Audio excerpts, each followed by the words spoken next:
అంటే దేవుడు చెప్పిన ప్రకారము చెయ్యకపోవటం వల్లనే. అర్థమైందా? మొన్న ఒక ఆయన చెప్పాడుగా, చెప్పిన ప్రకారం చేశాడని. అక్కడ చేయలే, ఆయన చెప్పిన మాట చేయలే, ఆయన చెప్పిన కొంచెం ధ్యానం వండలే, మన వద్దులేదు, అయిపోయింది. దేవుడు చెప్పిన ప్రకారం చేయాలి.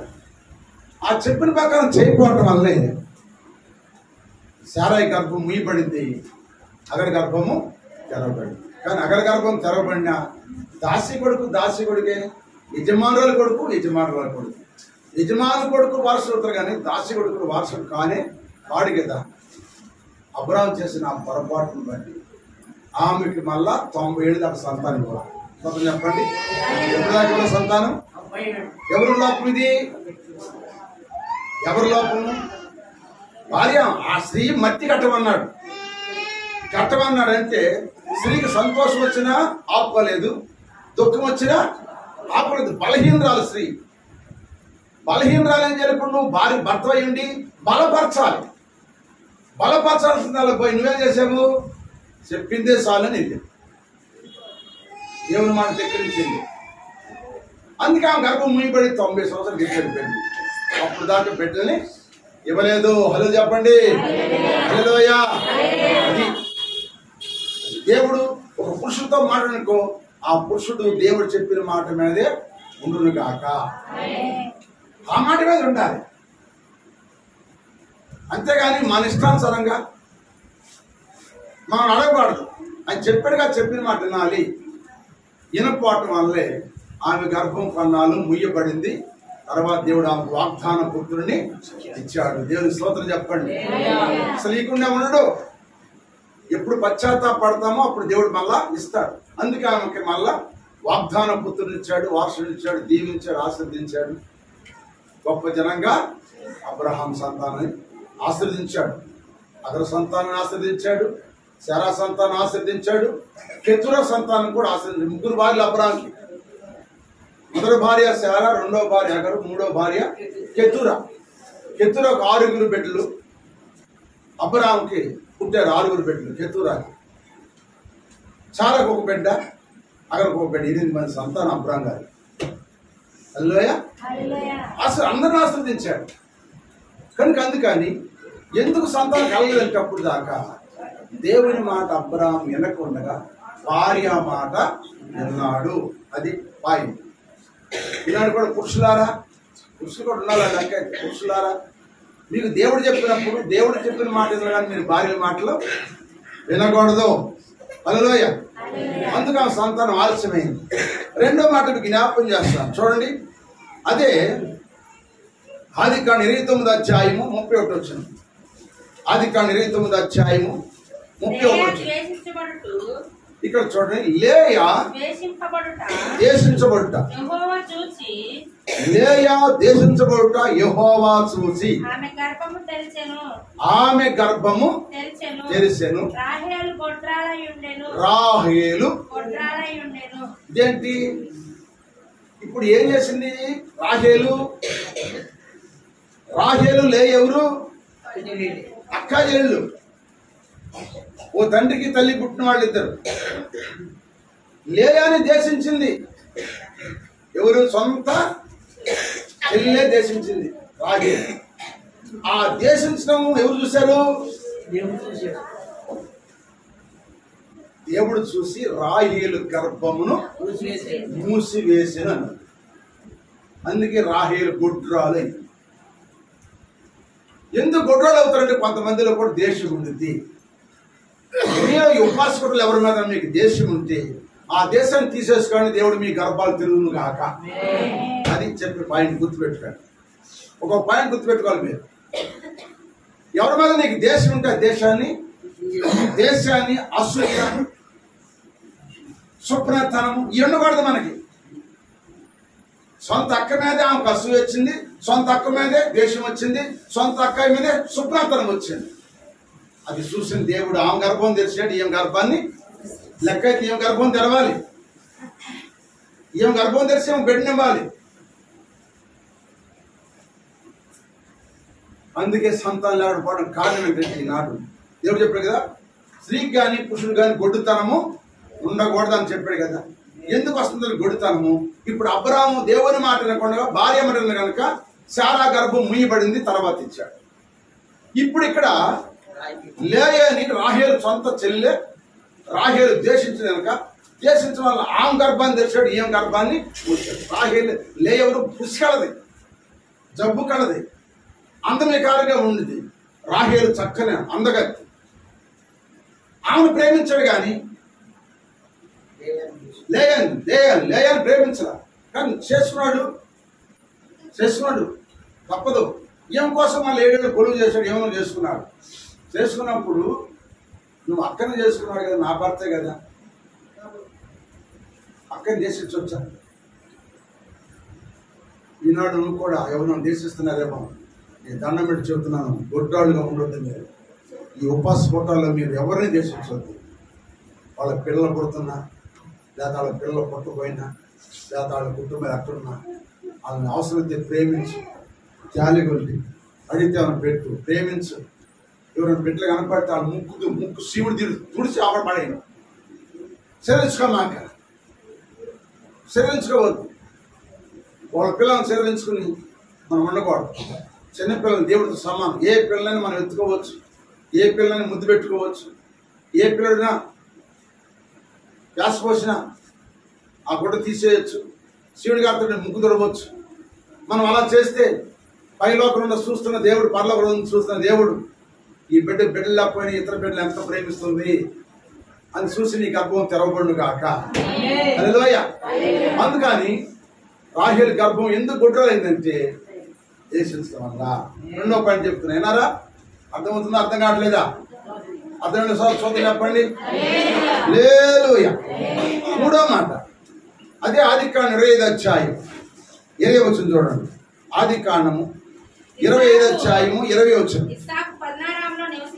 ఇస్సాకు పద్దారాములో నివసించి సిరియావాడైన బేతేలు కుమార్తెను సిరియావాడైన లాబాను సహోదరి అయిన రెబెకాను పెళ్లి చేసుకున్నప్పుడు 40 సంవత్సరములు గలవాడు. 40 సంవత్సరాలు గలవాడు. ఇస్సాకు భార్య గొడ్రాలు కనుక అతడు ఆమె ఇష్టమై యెహోవాను వేడుకొనెను.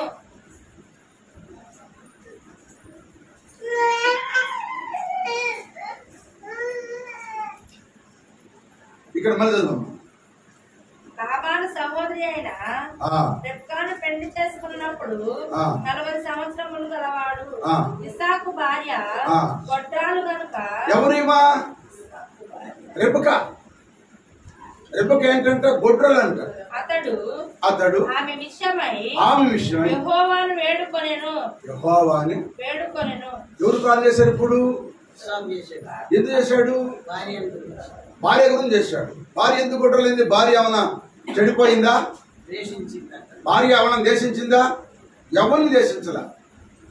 ఆమె చక్కనది, రెబెకా చక్కనది. ఆమెను ఏ పురుషుడు కూడా కూడలేదు. మంచి సాక్ష్యం ఉంది రెబెకమ్మ తల్లి. ఆ పొరుగువాడైన ఎలియాజరుకి నీళ్లు పోసింది, 10 ఒంట్లకు నీళ్లు పోసింది, ఇంటికి తీసుకొచ్చి పరిచయం చేసి వాటికి మేత సమకూర్చింది. తల్లికి, తండ్రికి, తోడముట్టిన అన్నయ్యకి అందరికి చెప్పింది పరిచయం చేసేమని. ఆమె తక్కువ పరిచయం చేయలేదు. కానీ ఎందుకు ఆమె గుడ్రలైంది? ఎందుకు గుడ్రలైంది చెప్పండి. గుడ్రలతనం ఆమెలో లేదు, ఇస్సాకు దగ్గర ఉంది. అందుకు ఇస్సాకు 20 సంవత్సరాలు ప్రార్థించాడు.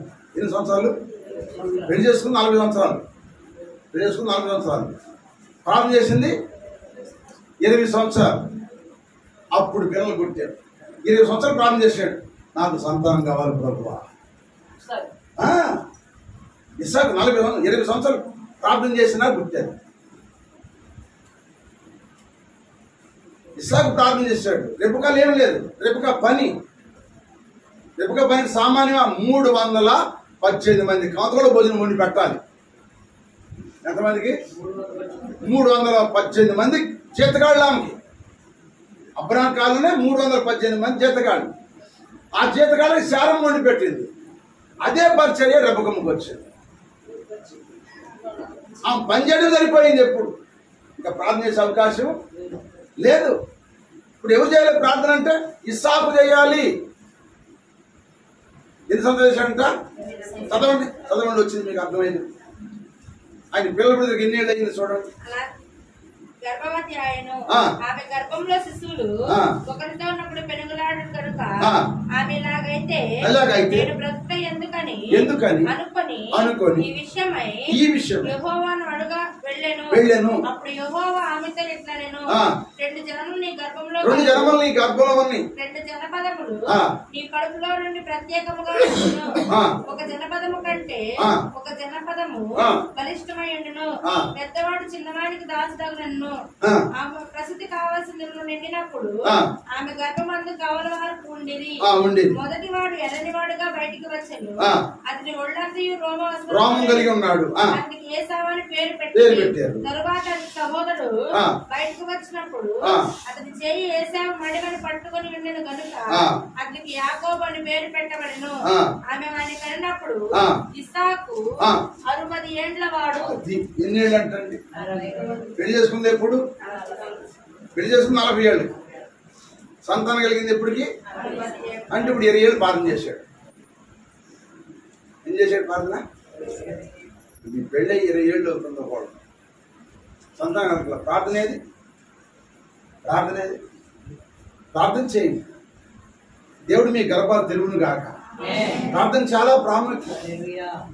ఉపాసకుడులో పిల్లలు కావాలనుకున్నప్పుడు ఒక స్త్రీకే కదండి, భర్త కూడా కావాలి, భావిస్తారు. ఇద్దరు ప్రార్థన చేయాలి. ఆమె పని కనుక పని చేయాల్సి వచ్చింది కనుక ఇస్సాకు ఉన్న గుడితనం పోవాలంటే ఇస్సాకు 20 సంవత్సరాలు ప్రార్థన చేశాడు కనుక దేవుడు ఆమె సంతానం ఇచ్చాడు. శారా మాట్లాడాడు కానీ అబ్రాహం దేవుడు మాట్లాడలేదు కనుక శారా గర్భం 90 ఏళ్ళ దాకా మూసాడు. రాహేలు తన అక్కను దేశించింది కనుక రాహేలు దేవుడు గొడ్రాలుగా తర్వాత ఏడ్చింది. తర్వాత మంచి బిడ్డనిచ్చాడు. రాజులు పరిపాలన చేసే రాజు ఇచ్చాడు. రాహేలు కుమారుడిగా యోసేపు ఆయనే పరిపాలన చేశాడు. 2వ రాజుగా ఐగుప్తు దేశం ఏంటి, కానాను దేశం ఏంటి, చుట్టుపక్కల ఉన్న మొత్తం దేశాలన్నింటికి భోజనం పెట్టింది ఆయన. అంత మంచి బిడ్డనిస్తాడు. మనం తగ్గించుకుని లోబడి ప్రార్థన చేసుకో. అసూయ, దేశాలు, కలహాలు పెట్టుకోవద్దు.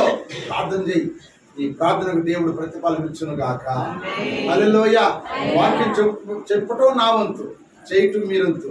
మళ్ళీ వచ్చిన పిల్లలు మీకు పుట్టడం గారింటు చెప్తున్నాను. చెప్పటం నా వంతు, చేయటం మీ వంతు. వచ్చేసరికి పిల్లలు పుట్టడం గ్యారెంటీ. వాక్యానుసారం నడవండి. వాక్యములను ఆస్వాదించును గాక. ఇప్పుడు ఏం చెప్పినప్పటికీ చారమ్మ తల్లిని చెప్పాను, రేపకమ్మ తల్లిని చెప్పాను, రాహేలమ్మ తల్లిని చెప్పాను, ముగ్గురు చెప్పాను. ఇంకో మనిషిని చెబుతా, జ్ఞాపకం చేసుకోండి. చూడండి, న్యాయాధిపతుల గ్రంథము 13వ అధ్యాయం మొట్టమొదటి చదవాలి. న్యాయాధిపతుల గ్రంథము 13వ అధ్యాయం మొట్టమొదటి. ఇశ్రాయేలీయులు మరలా యెహోవా దృష్టికి దోషులు కాగా యెహోవా 40 సంవత్సరములు వారిని ఫిలిష్తీయుల చేతికి అప్పగించాడు. ఆ కాలం దాను వంశస్థుడు జొరియా పట్టణస్థుడు ఆయన మనోహాను ఉండెను. అతని భార్య గొడ్రాలై కానుక లేక ఉండెను. యెహోవా దూత ఆ స్త్రీకి ప్రత్యక్షం, ఇదిగో నీవు గొడ్రాలవు. అమ్మా ఏమన్నా చక్కగా ఈమె ఇదిగో దేవుని దూత చెప్పండి. ఆ పేరు పెట్టలా, మనోహ భార్య అని ఉంది కానీ పేరు లేదా. ఇదిగో నీవు నువ్వు గొడ్రాలు, నీకు పిల్లలు లేకపోయాను, అయితే నువ్వు గర్భవతివై కుమారుని కంటావు. కాబట్టి నువ్వు జాగ్రత్తగా ఉండు. ద్రాక్షరసమునే గాని ఇక్కడ పెట్టండి, ద్రాక్షరసమునే గాని మద్యమునే గాని త్రాగకుండము, అపవిత్రమైన దేనినైనను తినకుండా ఉండు. నీవు గర్భవతివై కుమారుని కందువు. ఏం చేయాలప్పుడు? ఈ మనోహ వారికి ఏం చెబుతున్నాడు? ఇస్రాయేలందరూ దోషులు అంటే తప్పు చేసిన వారు, అందరూ తప్పు చేసేవాడు. నిర్దోష అంటే ఏ తప్పు చేయనివాడు. దోష అంటే చెప్పాలి, దోష అంటే తప్పు చేసినవాడు. ఇస్రాయేలందరూ కూడా దోషులు కనుక 20 సంవత్సరాలు ఫిలిష్తీయుల చేతికి అప్పగించేశాడు దేవుడు. వీళ్ళు దోషులు. రెండవది మనోహ భార్య అంటే అక్కడ స్త్రీలు ఉన్న ఆ కాలంలో స్త్రీలు పురుషులు తాగుతారు, ఎక్కువ తాగుతారు. స్త్రీలు పురుషులు కూడా తాగుబోతాడు అన్నమాట. అపవిత్రం తింటారు. అపవిత్రం అంటే చెప్పండి, ఏసై తినమనాలి కానీ అపవిత్రమే మనం తినకూడదు. తినే విషయం బైబిల్లో చాలా ఉన్నాయి, చెప్పేది కూడా మీకు. ఇప్పుడు మన క్రైస్తవ జీవితంలో గాడిద తినకూడదు. మనం ప్రభు నమ్ముకున్న వాళ్ళు గాడిదని తినమాట, గాడిద మాసం తినమాట. గాడిద మాసం తింటే ఈ నుంచి మానేసేది, గాడిద మాసం తినకూడదు. నేను స్తోత్రం చెప్పండి. ఏం తినకూడదు అని నేను చెబుతాను, మీరు శ్రీపా తర్వాత చెబుతుంది కాదని. కొన్ని తినొచ్చు, కొన్ని తినకూడదు. అక్కడ వాళ్ళందరూ ఏం చేస్తే తాగుపోతోళ్ళు, స్త్రీ తాగిద్ది, పురుషుడు తాగుతారు. అపవిత్రమైన పనులు చేస్తారు, అపవిత్రాన్ని తింటారు. చచ్చిన దాన్ని తింటారు, ఏదైనా జంతువు చీల్చిన దాన్ని తింటారు. దేన్ని బానీలాడు, అర్థమైందా? దేన్ని బానీలు చచ్చిన దాన్ని తింటారు, ఏదైనా మృగం చీల్చిన దాన్ని తింటారు. అపవిత్రమైన దాన్ని కూడా వాళ్ళు తింటారు. మనోహ మంచోడు కనుక ఇప్పుడు మనోహ భార్యతో దేవదత్త మాట్లాడుతున్నా, అమ్మాయి నేను బిడ్డనిస్తా, ఇస్తాగా నువ్వేం చేయాలంటే ఈరోజు నువ్వు ద్రాక్షరసం కానీ మద్యం కానీ తాగమాక, అపవిత్రమైన ఏది కూడా నువ్వు తినమాక, నేను బిడ్డనిస్తాను అన్నమాట. సోదరం చెప్పండి. ఇలా గుడ్రాలు ఉంటారు, ఇదొక కారణం. తాగేవాళ్ళు ఉంటారు కొంతమంది. నాకు నిన్న హైదరాబాద్ నుంచి ఒకరు ఫోన్ చేశారు, ఆ అమ్మాయి తాగిద్దాను, ప్రార్థన చేశారు. ఫోన్ చేశారు, ప్రార్థన చేయ్యా త్రాగుతుంది. ప్రార్థన చేశాను, నా వంతు ప్రార్థన చేశాను. దేని సోదరు చెప్పాలి, ప్రార్థన చేశాను. ఆ అమ్మాయి పేరు పల్లవి. మీరు కూడా ప్రార్థన చేయండి, బాగా తాగు. చాలా మంది ఉన్నారు అపవిత్రం తినేవాళ్ళు లేరంటావా? చెప్పండి, అపవిత్రం తినేవాళ్ళు లేరా? కోడి ఎప్పుడు తెచ్చిపోయింది అనుకో, అయ్యి ఇప్పుడు తెచ్చిపోయింది, కోసి తినేవాళ్ళు లేరు. అది అపవిత్రం కాదు. ఏమండి, కోడి పందాలకి వెళ్తున్నారు, కోడి పందాలు కొట్టిన కోడిని తెచ్చుకుని తింటారు. తినబడదు. మనం అవి చేర్చబడ్డట్టు మనం తినకూడదు. మద్యం తాగకూడదు, అపవిత్రమైన మాటలు మాట్లాడకూడదు, అపవిత్రంగా మనం జీవించకూడదు. దానివల్ల కూడా దేవుడు గొడ్రాలుగా చేస్తాడు. అందుకే మనోహ భార్య గొడ్రాలు. ఆ గొడ్రాలు ఫ్రెండ్స్, అయ్యా నువ్వు చెప్పినట్టు చేస్తా కానీ మా ఆయన చెప్తానంది. వాళ్ళ ఆయన చెప్పింది, వాళ్ళ ఆయన కూడా వచ్చాడు. అప్పుడు వాళ్ళిద్దరు వచ్చినాక దేవదూత మాట్లాడింది, మరి నా పుట్టే బిడ్డ ఎట్లా పెంచాలని కూడా అడిగారు అంటాడు. ఇద్దరు పుట్టే బిడ్డ ఎట్లా పెంచాలంటే చెప్పారు. వాడు పుట్టిన కాడి నుంచి చనిపోయే వరకు కూడా తల మీద నాజీలు పడకూడదు. అప్పటి నుంచి వాడు త్రాగుడు మానేశారు బిడ్డ కోసం. అపవిత్రమని తినకుండా మానేశారు. ఏమండి, పూర్వకాలని వాళ్ళు పిల్లలు కనవాళ్ళు అంటారు, పిల్లలు పెంచాలంటే కంటి తిన్నా పిల్లలు బతికించాలంట అనేవాళ్ళు. పూర్వకాలం కంటి తిన్నా పిల్లలను బతికించాలనుకునేవాళ్ళు. అందుకే ఆ రోజుల్లో మరి మధ్యాహ్నం 2ంటికి పెట్టేవాళ్ళు పువ్వ బాలింతలకి, మళ్ళీ రేపు 2ంటికే పువ్వు పెట్టేది వాళ్ళకి పూర్వకాలం. అందుకు ఇప్పుడు స్టాండర్డ్గా ఉంటారు, నడుము నొప్పులు లేవు, ఏ రోగాలు లేవాలి. ఇప్పుడు వాళ్ళకి అన్ని రోగాలే. అసలు నీలోసమ కాడ నుంచి బెడ్ రెస్టే. అప్పుడు కన్నదాకా కూడా రేపు ఆ మాటపడి కంటే పొద్దున కూడా పాత కలిసి మాటపడి కనేవాడు. ఆ రోజులు వేరు, ఇప్పుడు ఏ రోజులు వేరు. ఇప్పుడు కనుక అది కానీ గుడ్రాలతనం ఎందుకు వచ్చింది? ఇప్పుడు 4వ మాట చెప్పండి. గుడ్రాలతనం ఎందుకు వచ్చింది? తినమాకండి. ఎక్కడి నుంచి అపవిత్రం తినకూడదు. దేవునికి ఇష్టం లేని ఈ విరోధమైన తాగకూడదు. అలా చేసి వెళ్తే దేవుడు మీ సంతానించును గాక. 5వ మాట చెప్పి ముగిస్తాను. స్తోత్రం చెప్పండి.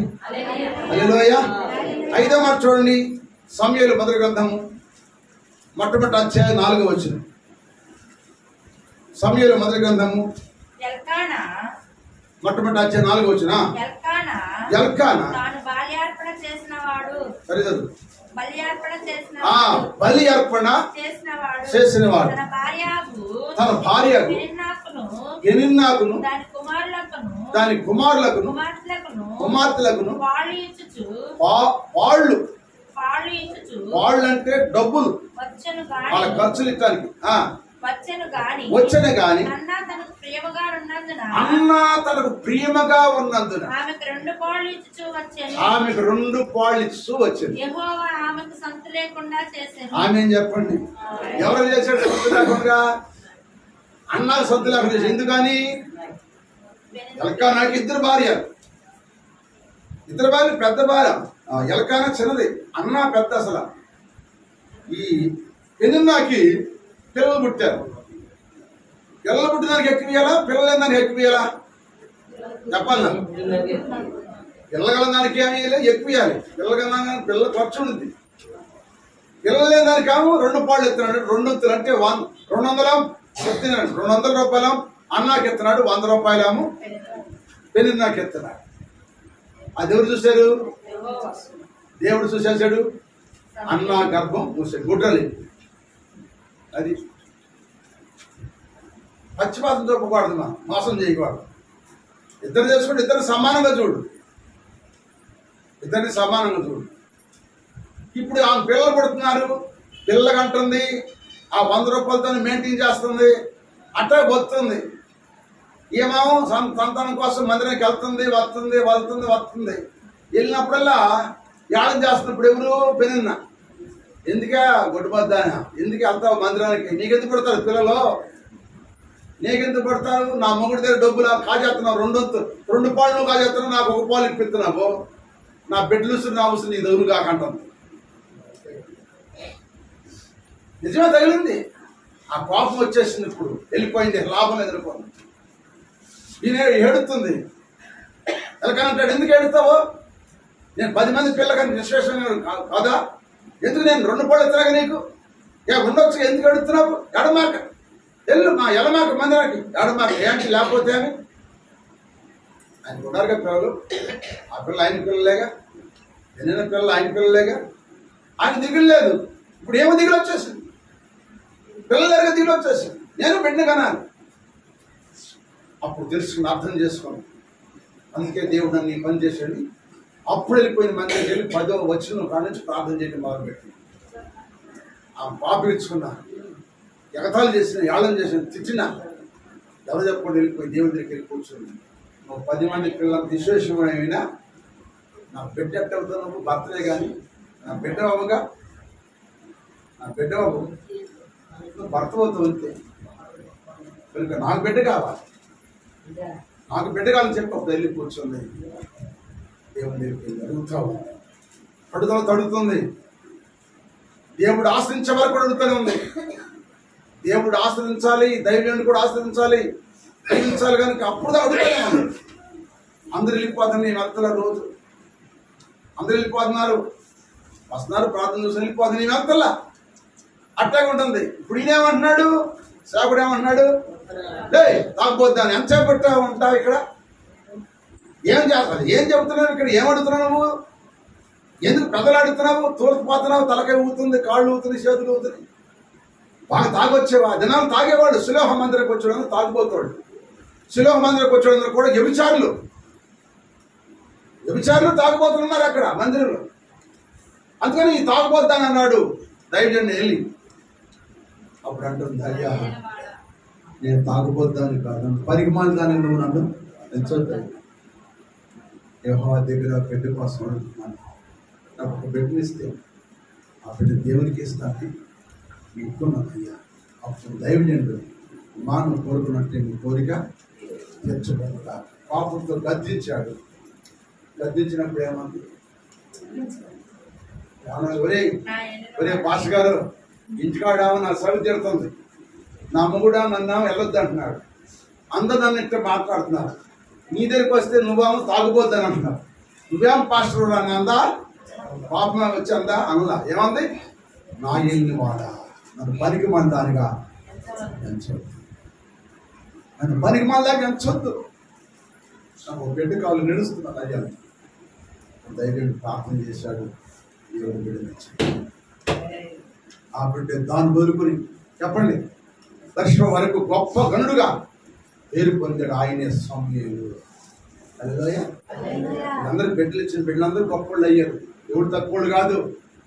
వాళ్ళ పశ్చాత్తాపంలో వాళ్ళు చేసిన ప్రార్థన వల్ల దేవుడు వారిని మొదట గుడ్రలు చేసిన తర్వాత వాళ్ళ బిడ్డలను ఇచ్చాడు. చారా బిడ్డ వారసుడు, వాగ్దాన పుత్రుడు ఇస్సాకు. రెండవది ఎవరు? చెప్పాలి. రాహేల్. రాహేల్కి ఇచ్చిన బిడ్డ రాజ్యాలతనికి గొప్ప ప్రధాన ఆహార శాఖ మంత్రిగా దేవుడు రెండు రాజు ఎన్నుకున్నాడు. గొప్పవాడై అందరికి ఆహారం పెట్టాడు. మూడవది ఎవరు చెప్పండి? ఇసాకు బిడ్డ ఎవరు? యాకోబు. ఇశ్రాయేలుగా ఆయనే దేవుడు విస్తరింపజేసింది. ఆయన్ని ఆశ్రదించాడు. యాకోబు కాదు, ఇశ్రాయేలుని ఆశ్రదించాడు. ఎటువంటి బిడ్డలు చూసావా? మీకు కూడా పుట్టును గాక. ఇది ఎంత ఆలోచన అంత గొప్ప బిడ్డలు పుడతారు. జాగ్రత్త అనుకోండి. మీరు ఏమనుకుంటున్నారు? తర్వాత మనోహ భార్య, మనోహ బిడ్డ ఎవరు? సంసోను. అలాధ్యుడు 20 సంవత్సరాలు ఫిలిష్తీయులను గడగడగడగడలాడిచ్చాడు. అలాధ్యుడు సంసోను పడిపోయిన మనం తిరిగి లేచాడు. ఆయన పరలోకం ఉండాలి. సంసోను నేను స్తోత్రం చెప్పండి. గొప్ప బలాధ్యుడు పుట్టాడు. అన్నాకి గొప్ప ప్రవక్త పుట్టాడు. 5 గొడ్రాళ్ళైనా 5 పుట్టిన బిడ్డలు వారు చేసిన ప్రార్థన బట్టి, వారు తప్పులు ఒప్పుకోమట్టి, వారు అబద్ధలు ఒప్పుకోమట్టి, వారు దేవుసలను కూర్చోమట్టి దేవుడు వారికి గొప్ప వంశాలు ఇచ్చినాడు. మీకు కూడా గొప్ప బిడ్డలు ఇచ్చిన దాక నేను హృదయపూర్వకంగా చెప్తున్నాను. దేవుసంలో ఉండి సేవలో దీవిస్తున్నాను. నేను ఈ రోజు చెప్పే పరిశుద్ధాత్మ చెప్పే వాక్యాన్ని మీరు అర్థం చేసుకుని ఈ వాక్యాలు గుర్తుపెట్టుకుని మీరు పేరు ప్రార్థన చేస్తే మీకు గొప్ప బిడ్డలు ఇచ్చిన దాక. వాళ్ళు పెళ్ళాగానే పిల్లలు పుట్టారని, నీకు పిల్లలు పుట్టారని బాధపడమాక. వాళ్ళు ప్రార్థన చెప్పిన వాళ్ళు పుట్టారు. ప్రార్థన చెప్పిన బిడ్డలు పుట్టారు. ఆ బిడ్డలు సరే నీకు అనవసరం. నీకు పుట్టే బిడ్డలు గొప్పళ్ళు అవుతారు. అది చదవబడ్డ వాక్యాన్ని బట్టి నీ పుట్టిన బిడ్డలు గొప్పళ్ళు అవుతారు. అందుకని యువపాస్ కోటాల్లో గొడ్రాళ్ళుగా ఉన్న మీ జీవితాలు దేవుడు మిమ్మల్ని ధన్యురాలుగా చేయడుగా. ఒక ఆమెనే పూర్తి గొడ్రాలు చేసింది. ఎవరి మాట? 2వ సమయంలో 6వ అధ్యాయం. ఒక ఆమె ఉంది, ఆమె పేరు మేకాలు. ఆమె సంతానం లేదు. ఎందుకంటే ఆమె దేవుని ఆత్మను దూషించింది, పరిశుద్ధాత్మను దూషించింది. 2వ సమయంలో 6వ అధ్యాయం చూడండి. 2వ సమయాల గ్రంథము 6వ అధ్యాయము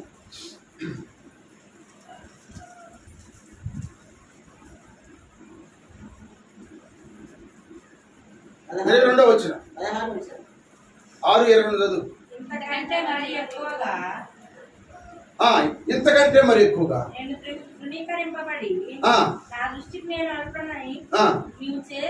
నువ్వు చెప్పిన పనికర్తల దృష్టికి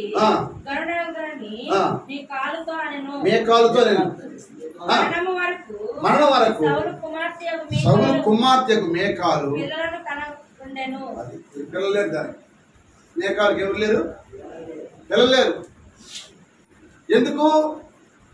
పరిశుద్ధాత్మతో వస్తున్నాడు. దావీదు నాట్యం ఆడుకుంటా, వాద్యాలు వాంచుకుంటా యెహోవా మందసాన్ని తీసుకొస్తున్నారు. యెరూషలేముకు ఫిలిష్తీ దేశం నుంచి మందసాన్ని తీసుకొస్తున్నారు. నాట్యం ఆడుతున్నాడు రాజు. ఈయన రాజు ఎవరు? దావీదు రాజు. రాజు నాట్యం ఆడుతూ వస్తున్నాడు. ఒంటి మీద అసలు గుడ్లు ఉన్నాయి లేదు కూడా తెలవదు ఆయనకి. ఆత్మవశుడయ్యాడు. ఆత్మవశుడై నాట్యం ఆడుకుంటూ వస్తాడు. అందుకే భక్తులు పాడాడు, దావీదు వలెనే నాట్యమాడి తండ్రి స్తుతించెను. పాడెదను దావీదు వలె నాట్యమాడి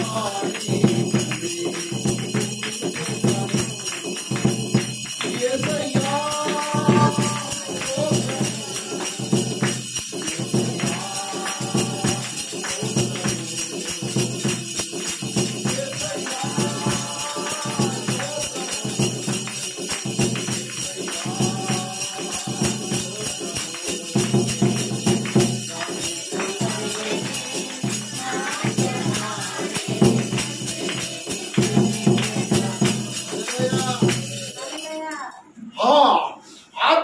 వస్తుంటే నాట్యం ఆడుకుంటా ఈనపరిచిందంట. కిటికీలో ఉండి చూసి ఈనపరిచిందంట. ఈనపరిచింది కనుక దేవుడు అంట చచ్చిపోయేదాకా దానికి పిల్లలు దానికి చచ్చిపోయేదాకా పిల్లలు దానికి చచ్చిపోయేదాకా పిల్లలు. ఎందుకంటే మనుషులు దూషించిన క్షమాపణ ఉంది, కానీ పరిశుద్ధాత్మను దూషించే వాడికి ఈ లోకమందు పరలోకమందు కూడా క్షమాపణ లేదు.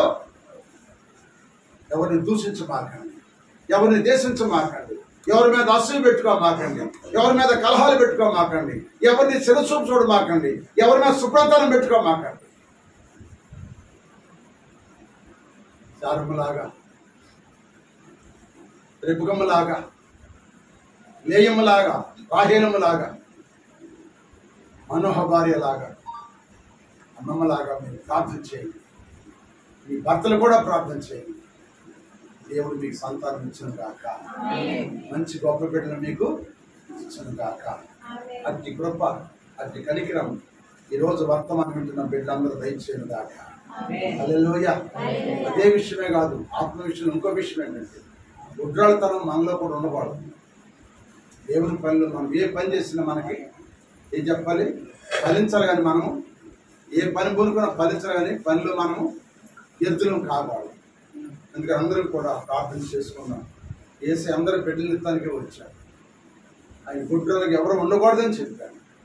అందుకని ఈ విషయాన్ని మీరు జ్ఞాపకం చేసుకుని సంతానం కోసం ప్రార్థన చేయండి. ఈ వాక్యాలు విన్నారు కనుక వాక్యాలు ఉన్నట్టు మీకేమైనా సందేహాలు నన్ను అడగండి, నేను మీకు చెబుతాను. నేను కాదు, నా ద్వారా నా పరమ తండ్రి యేసయ్య చెబుతాను. పరిశుద్ధాత్మను తెలియపరుస్తారు కనుక అందరూ ప్రార్థన చేయండి. ఈ రాత్రికి మన మధ్యకి గుజరాత్ గారు, వారి సత్యమణి అమ్మగారు ఇద్దరు వస్తారు. అర్థమైందా? ఇద్దరు వస్తారు. ఈ రాత్రి వారు ఇక్కడ ఉంటారు. వారితో పాటు చాలీస్ అయితే ఇది వేరే స్థలానికి వెళ్ళాల్సి వచ్చింది. అక్కడ మీటింగ్ వాళ్ళు పేపర్లు వేసుకున్నారు కనుక తప్పనిసరిగా వెళ్ళాల్సి వస్తుంది. వాక్యం అందించి వచ్చేస్తాం. అలా అక్కడ సేవలు పంచుకోవాలని చిత్రంగా ముందు వాక్యాన్ని అందించి అందరూ నాయుడు అన్నమాట. అందరూ నాయుడు, సేవలు తత్వాలు అంతా కూడా నాయుడు. ఇంకా నాయుడు మంచి సేవ. అతను కూడా నా ఆత్మీయ పెళ్ళాను. 25 సంవత్సరాల క్రితం ఆయన కూరగాయలు అమ్మేవాళ్ళు. అటువంటి ఆయన కూడా సేవ చేస్తున్నాను. ఆ రోజు నుంచి ఈ రోజు కూడా ఇడిచిపెట్టాను. నేను ఆయనకు ఉండాలి 10 నెలలు కనుక ఈ నెలలో వచ్చారు. నువ్వే చెప్పాలి ఈ వాక్యం అన్నారు. నేను కలపోతున్నాను. నా కొరకు ప్రార్థన చేయండి. వచ్చే ధైర్యం కూడా ప్రార్థన చేయండి. నేను లేనది మాత్రం మీరు మందిరం ఆపకూడదు. నేను లేని రోజులు ఎక్కువగా రావాలి మందిరంలో. నేను ఉన్నప్పుడు కంటే నేను ఉన్నప్పుడు మీరు రాకపోయినా నేను మీ కొరకు ప్రార్థన చేస్తాను. మీరు రాకపోయినా కాదు, కానీ నేను లేనప్పుడు మీరు అందరూ ఉండాలి. ఇక్కడ నుండి వచ్చిన వారి చక్క వారిని గౌరవించాలి. చెప్పే వాక్యాలు వినండి, పాటలు వినండి, ప్రార్థన ఏకీపించండి.